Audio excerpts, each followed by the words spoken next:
In today's Gospel from Luke, we hear, "In the synagogue there was a man with the spirit of an unclean demon, and he cried out in a loud voice, 'I know who you are, the Holy One of God.' Jesus rebuked him and said, 'Be quiet, come out of him.' The demon threw the man down and came out of him."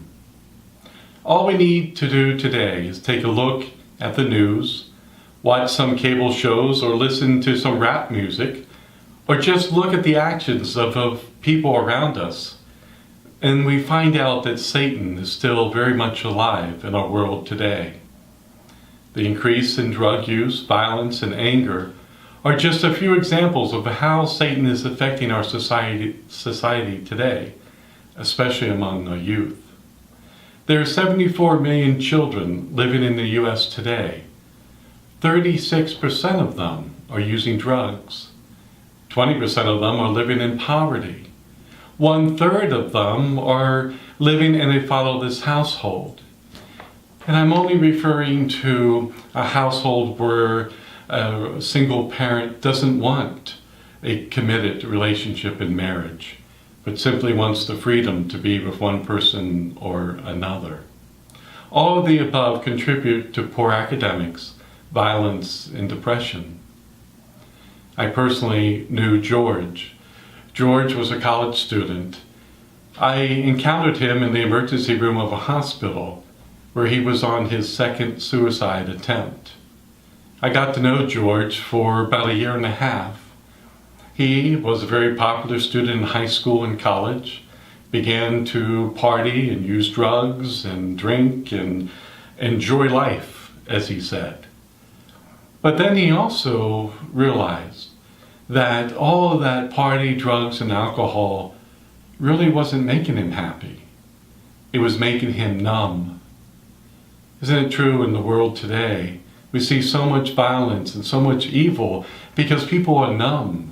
They're numb to good values and good habits. Unfortunately, I would again be in the emergency room a year and a half after I met George. And this time his suicide attempt was successful. I would bury him and deal with his family and his loved ones. This is the result of Satan entering our lives and taking over us, little bit by little bit, party by party, drug by drug, alcohol by alcohol. The increase of the lack of morals in our society today is a direct result of not admitting that Satan is alive. Our entitled culture, where there are no objective values, is causing the evil one to flourish. We, like the possessed man in the scripture today, are crying out for help.